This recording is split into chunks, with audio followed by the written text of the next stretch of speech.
Okay, picture this. It's June 12th, 2025.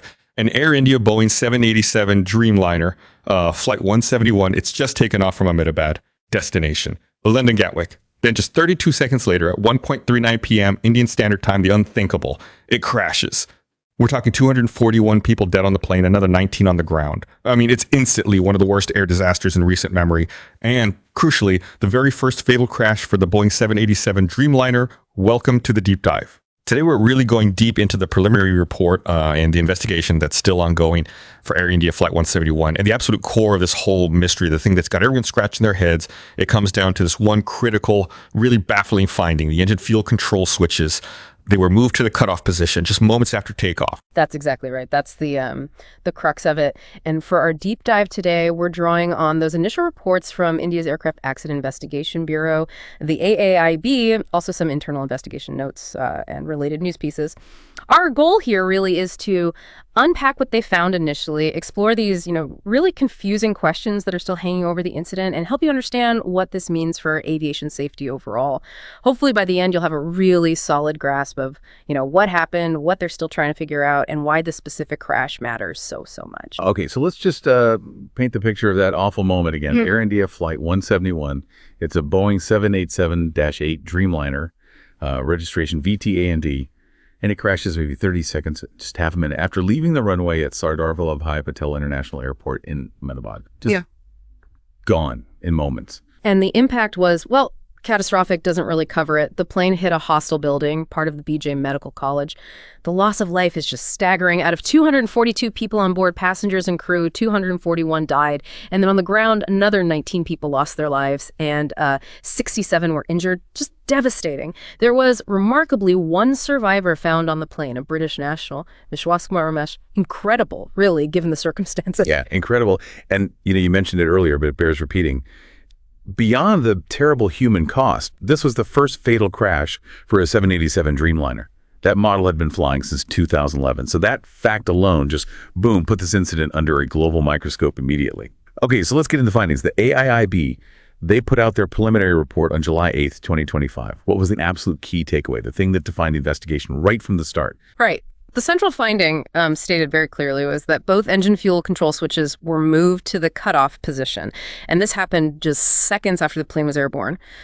Moving them to cutoff, it does exactly what it sounds like. It stops the fuel flow. So you get this sudden, rapid loss of engine thrust. And this happened after the plane had reached about 650 feet, a critical phase of flight where you absolutely need that power. Wow. So it's just an incredibly fast sequence. The plane lifts off at 13.39.10 IST. Seconds later, literally seconds, the switches go to cutoff. Almost immediately, there's a mayday call from the cockpit. Then just seconds after that, someone moves the switches back to run, trying to get the fuel flowing again. And one engine actually sputters back to life for a moment. Right, briefly, but it just wasn't enough. Not enough time, not enough altitude. The plane just couldn't recover. And it hits the ground 32 seconds after it took off. 13.39.32 IST. Just devastatingly quick. Yeah. And here's a really crucial point from that preliminary report.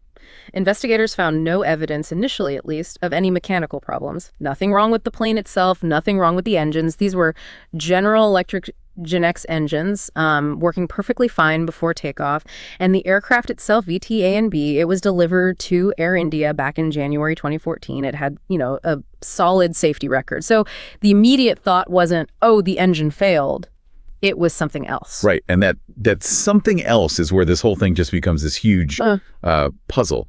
If the plane was fine, if the engines were fine, why did those switches get moved to cutoff? That's the million-dollar question, isn't it? That's what the investigation is really digging into now. Exactly. That is the question. And the cockpit voice recorder, the CVR, that's where things got even more complex, frankly. The audio analysis, it revealed this moment of just complete confusion between the two pilots about who moved the switches. You actually hear one pilot ask the other quite clearly, "Why did you do the cutoff?" And the other pilot replies, "I didn't do it." Oh. I mean, that exchange, it just changes everything, doesn't it? It strongly suggests that neither pilot meant to cut the fuel.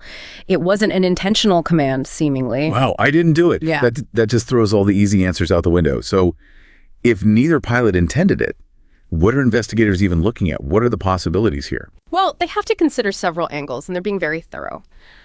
First, there's the possibility of accidental movement. It sounds strange, maybe, but these switches, they have a locking mechanism, right? A safety feature that actually goes way back like to the 1950s, designed to prevent exactly this. But, takeoff is a high workload, high stress phase. Could a pilot have somehow inadvertently bumped or moved them despite the lock? It's something they have to examine very closely. Human factors are always complex. Then second, even though the initial report didn't find anything obvious, they're still digging deep into potential mechanical or electrical failure. Could some kind of short circuit or a malfunction in the controls themselves have caused those switches to register as HUTAF without anyone actually moving them physically? They're analyzing all the integrated data from the flight recorder's voice and data combined to see if there's any hint of that. Third, well, you can't completely rule out intentional action yet. Even with that confusing audio, investigators have to keep it on the table, although admittedly, that CVR exchange makes it seem perhaps less likely. And finally, there was some early speculation about external factors, bird strikes, things like that. Some NGOs like NatConnect raised concerns about maybe illegal slaughterhouses near the airport attracting birds. But importantly, the preliminary AAIB report stated very clearly they found no evidence whatsoever of bird strikes or any other external factors playing a role. Okay, so the investigation is looking at accidental movement, some kind of hidden system failure, maybe intentional action, though less likely. It's complex. But beyond just figuring out the why, what happened in the aftermath, what was the response on the ground and the wider aviation world? Well, the immediate response on the ground was, as you'd expect, a massive rescue and recovery operation. And then the grim task of identifying victims began using DNA testing. By mid-July, they'd identified 99 victims, and around 64 bodies had been returned to their families. It's a heartbreaking process.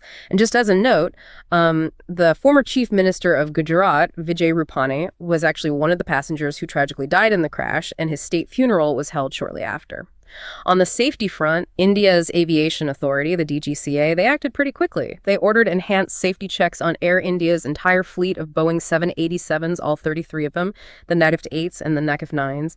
These checks started just days after the crash, June 15th, focusing specifically on things like fuel monitoring systems, cabin air compressors, engine controls, oil systems, basically anything related to engine operation and control. Makes sense. You'd want to check everything on the sister ships immediately. Absolutely. And this wasn't just an Indian investigation.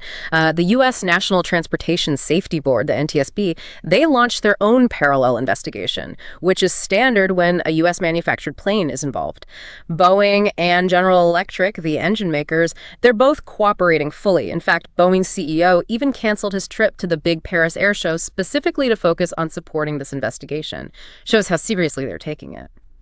And I guess systemically, what are the big lessons or takeaways starting to emerge, even while we wait for the final report? Yeah, I think the big takeaway so far really revolves around cockpit design and pilot training. This incident, it throws a harsh spotlight on just how critical it is to design controls that are robust against accidental activation, especially during high-stress moments. And also the training aspect. How do you train pilots to react or even prevent something that seems almost impossible, like an unintended dual-engine shutdown right after takeoff? It really reinforces the importance of that human-machine interface, even in our incredibly automated modern cockpits. Right. So let's just recap where we are then. The immediate cause of the Air India 171 crash is clear. The fuel control switches were moved to cutoff, that's confirmed. But the huge question, the central mystery, is why they moved. Was it accidental? Was it some kind of hidden malfunction, something else? That's what the investigation is still working hard to determine. And the final AAIB report, that's expected sometime within the next year, roughly. Exactly. And as we wait for those final answers, this whole deep dive really makes you think, doesn't it? When you consider the sheer complexity of modern flight, this incident shows just how vital every single control, every single interaction in that cockpit truly is. And it raises a pretty profound question, I think, for all of us, maybe beyond just aviation. How much do we rely on design and rigorous training to prevent these incredibly rare, almost unthinkable, unintended actions from having catastrophic results? Not just in planes, but in any complex, high-stakes system we interact with every day. What lessons can we maybe take away about managing that intersection of human factors and complex technology in our own lives? Something to ponder, definitely.